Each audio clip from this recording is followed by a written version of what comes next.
What's up, ladies and dudes? It's J to the MAC here with another episode of Not Just Parkinson's. I'm joined by the lovely Jennifer Sullivan. Say what's up, girlfriend. What's up, How's girlfriend? it going? It's going. I got my hot tub up and running again, which is like, oh my God, I can't believe I went for like 3 months without it. My cover got waterlogged and it was too heavy for me to lift on my own. And plus the like underside of it was deteriorating. And so I made this like MacGyver makeshift cover after having like a number of conversations with some friends, and it actually works, but it looks pretty trashy. But I don't care because it's just Well, like it feels so good to soak. it's in the back of your house. Nobody Yeah. really sees it. There's a river back there, right? Yeah, exactly. Exactly. So, Jennifer, I know you very well, but I think and I'm guessing that a lot of my viewers know you well. But why don't you just go ahead and introduce yourself, your Parkinson's channel, and the special side project that you started up? Or maybe not a side project. Maybe it'll become bigger than your YouTube channel. You never know. Oh, well, yeah, you never know. So I have a YouTube channel called the Parkinson's Wiggles Project. And I use the word wiggles a lot instead of dyskinesia because I feel like it explains to people who don't really understand or know what dyskinesia is. It's just they get it. Yes, I started that channel in I think it was 2021, and I'm almost to 4,000 subscribers, which is just like whoa. Yeah, I know. And then I started recently a Substack, which a lot of journalists and writers are on. And I started it. It's called The Dill Pickle, and I write about sex and Parkinson's, and not like both. They don't both have to be together. So like both topics can be separate or together. But yeah, it's been a lot of fun. So check it out. So it's the dill pickle. The Dill Pickle. Yeah. And like the idea of it too was kind of like, I'd love for people to write to me like, what's your pickle? Like, what kind of pickle are you in? I thought it was kind of cute. Like, I couldn't think of a name. And I love pickles. I'm like a freak about pickles. And so, like, in the middle of the night, like when I couldn't sleep and I was like trying to think of the name, I opened up my fridge, which I had just cleaned. So it was relatively empty, but there was like three different jars of pickles in there. And I'm like, oh my God, the dill pickle. That's perfect. What's your pickle? So, Well, I will put the links in the description so they can find the Parkinson's Wiggle Project on YouTube and, and your Substack. Let's get to know you a little bit, Jennifer. okay. What was your initial reaction when you were diagnosed with Parkinson's? What was the first thought that crossed your mind? Oh, total denial. Total denial. I mean, like, I feel like deep down I knew, but it was just like, it was so hard to believe. It's like, I'm a female, I'm a smoker, I was a coffee drinker, I still cheat and have coffee every now and then, but, and I was under the age of 40, and it's just like, all, statistically, I wasn't supposed to get it, doesn't mean that you won't. And yeah, it was just absolute denial. I'm sure that's pretty common. I've heard that quite a bit in some of my interviews and people I've talked to. Just initial denial, like this can't be true. Yeah, and it's a really powerful feeling because yeah, it's just like I don't know. It's like when you hear something like that, it's just like, it can't be this older person's, like you usually associate it. It's kind of like getting an Alzheimer's diagnosis. Usually you're over 50 or 60 years old when you're hearing those words. And so it's very hard to process. So denial. What was the last movie you saw and was it worth it?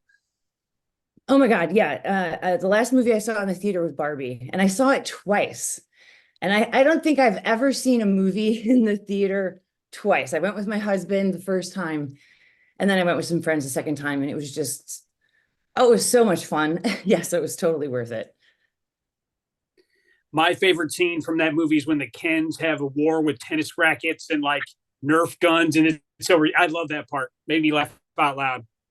Oh man, and then oh, Ryan Gosling was just so adorable. What was it like the Casa Mojo Dojo Man House or whatever it Yep. was? And the whole thing with the horses and yeah, it was adorable, I thought, and really, really smart. Like I love the opening, kind of like the, Stanley Kubrick 2001 A Space Odyssey reference, but instead of like the Neanderthals like finding clubs and fire, like it's the girls, having these realizations and breaking their dolls. And yeah, I loved it. It was a good movie. Greatest fear about living with Parkinson's disease? So my greatest fear is that things will get so bad that I'll lose my ability to find the sunny side. Because, I feel like I can always find like a silver lining. And I don't want to lose that. And hopefully I won't. It could just be, but yeah, that's a fear of mine. Like I always want to make sure that that I'm able, and no matter how bad things are, to find the sunny side of things, somehow, some way, but I'm afraid to lose that ability.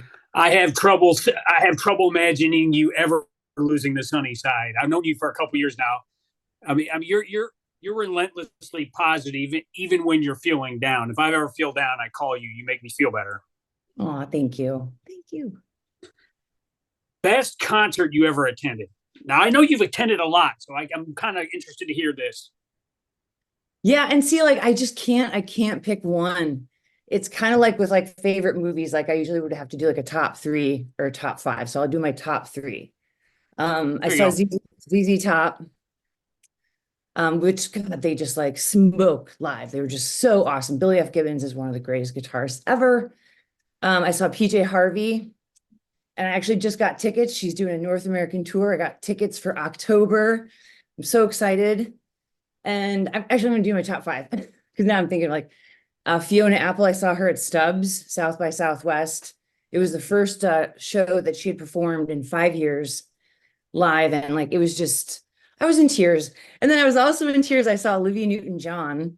She was like a childhood idol of mine, and both Fiona and Olivia I went to by myself. And so like I was out there just like in tears, just like, oh my God, I love you. It's just like I kind of got like the Beatlemania, you know what I mean? Like I wasn't screaming, but like the tears I got.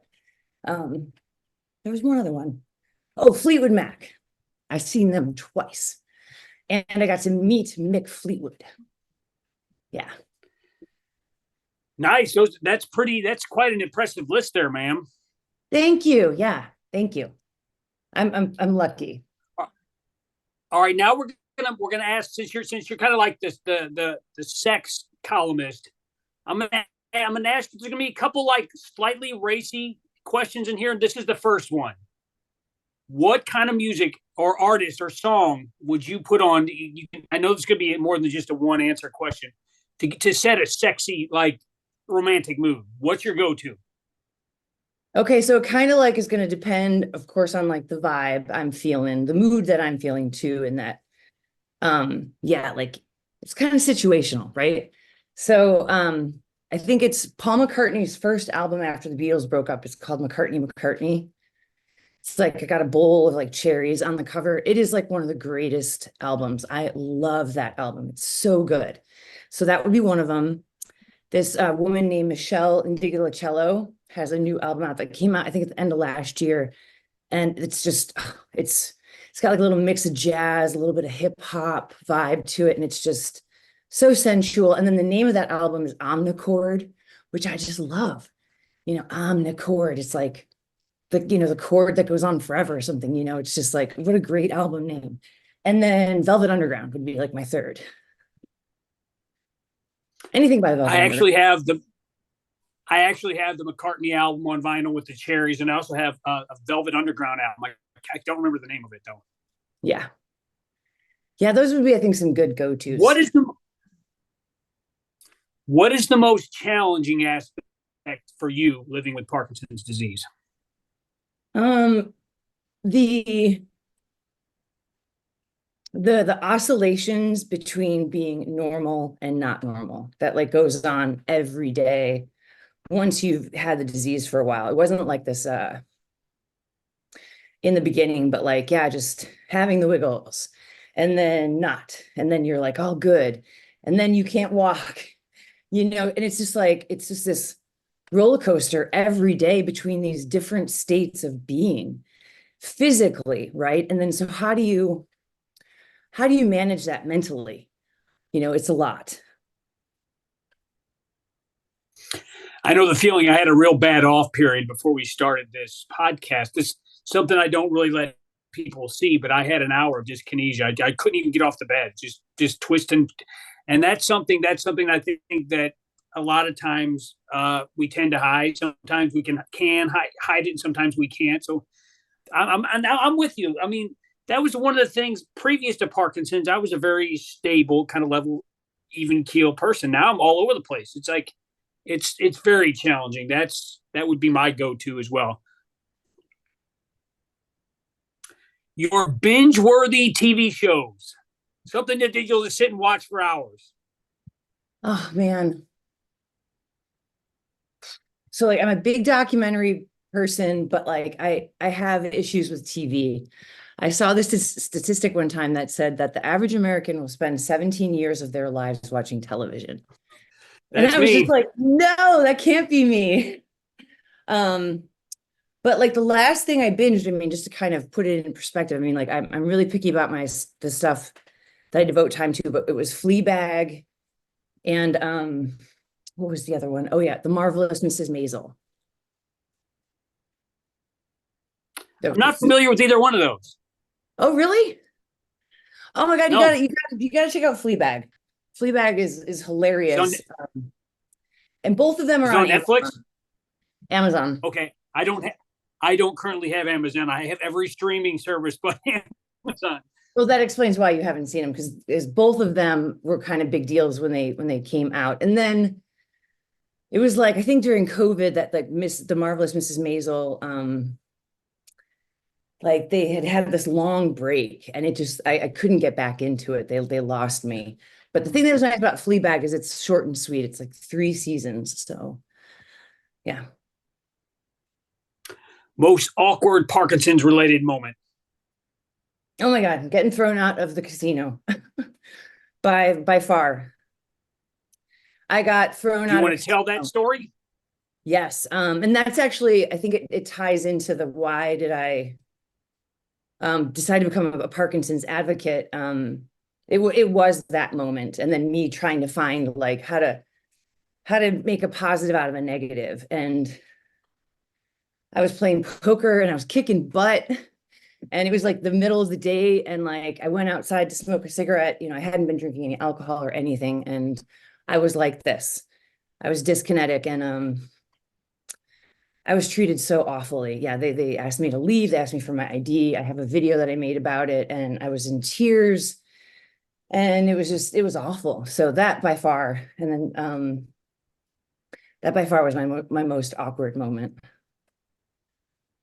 But it ended That's up it the ended first up video of yours that I watched. was it? Yes. Yeah, I mean, it was just like it was, and that's like another, like, I mean, overall, I have to say, like, people have always been so nice. And to not be believed, um, that, I wasn't like on drugs, and like that I was somebody else, like they thought I was somebody else. And I'm just like, oh, it was very surreal. But, again, like trying to make it a positive out of a negative. That's how I ended up with my YouTube channel. Like that was the whole reason for it, I was like, I'm going to do something about this. I would encourage people to go watch that video because there's actually footage of you in your car, and it's really moving. It's really moving footage. That is like as real as it gets. I mean, like that moment in my car, um, it was intense. And like there's a guy staring at me, recording me with his phone. And it was just like, what are you doing? Like, leave me alone. I haven't done anything. But I couldn't drive, you know what I mean? Like, and it's just like, you know, so I had to wait it out, which was even worse, you know, and as like they're sitting there staring at me like I'm some criminal. I mean, it was really crazy. But yeah. Well, and then if anybody has ever had dyskinesia, they know stress makes it way worse. Yes. Yes, exactly. Yes, it Okay, does. now we're gonna talk about some more sexy stuff. Okay, or it could be sexy stuff. What what are some turn-ons with you involving men? Like you see a guy from across the bar, or just whenever. What turns you on about a guy? Besides, I mean, I'm assuming he's got to have some kind of handsomeness to him. But what are your green lights, so to speak? So I love, like, eyes are always the first thing that catch me.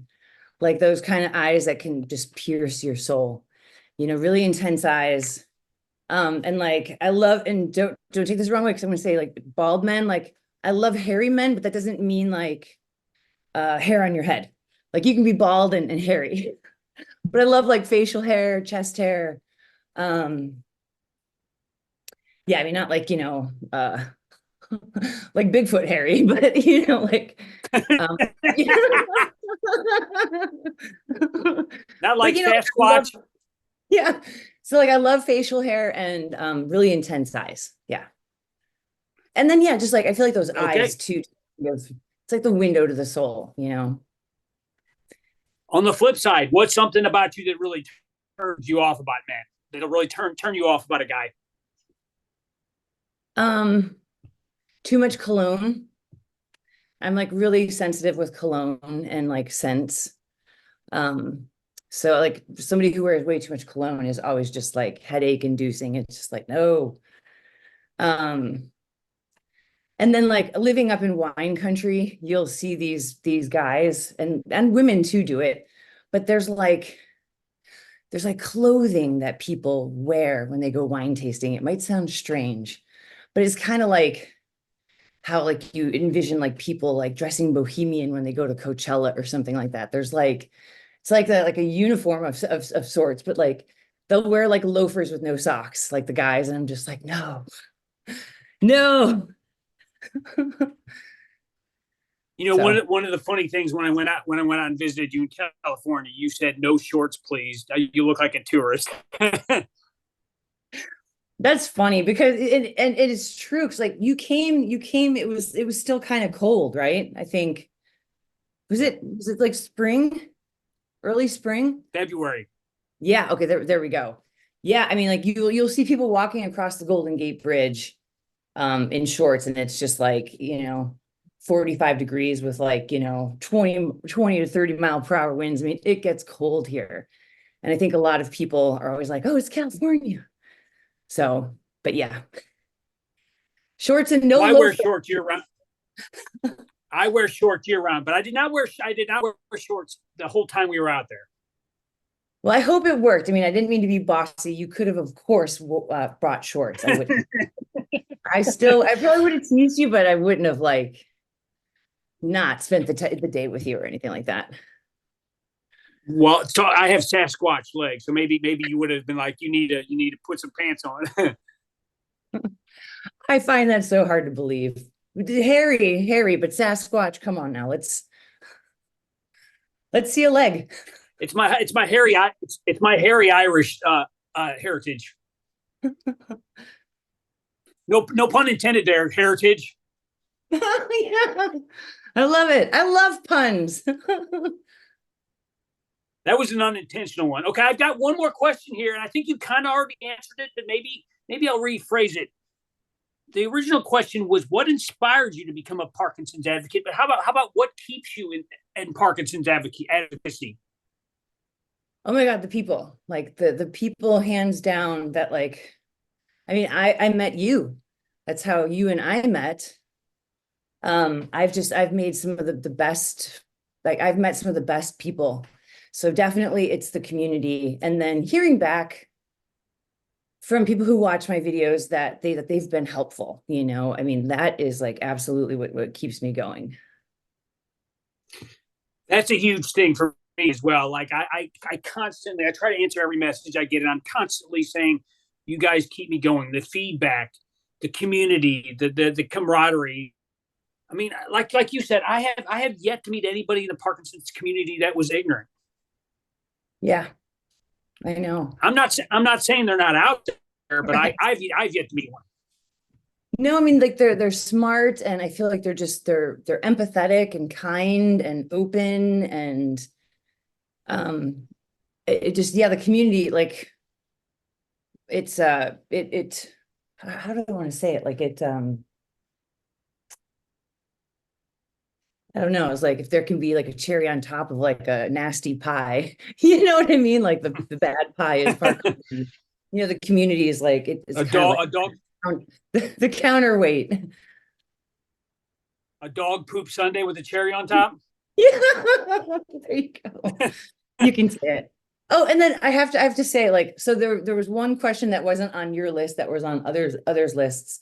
And I don't watch Sure. wrestling. I don't watch wrestling at all, but I came up with a name. Lay it on me, Jen. I didn't realize you wanted that question. I would have put it on there. No, it's not that I wanted it, but like I had thought about it, like watching your other videos. I was like, oh, that's actually that's a fun question, I thought. Even though I don't watch, I'm not like, I have nothing to do with that world. I know how goofy the names are, but this is what I came up with. It was, are you ready? I'm ready. Estoy listo. Dyskinetic storm. So like, That's so good. like, I kind of imagine myself like the Tasmanian devil. You know what I mean? Like going out there, like with like my arms and legs, kind of like just like some crazy like ninja blade, you know, but just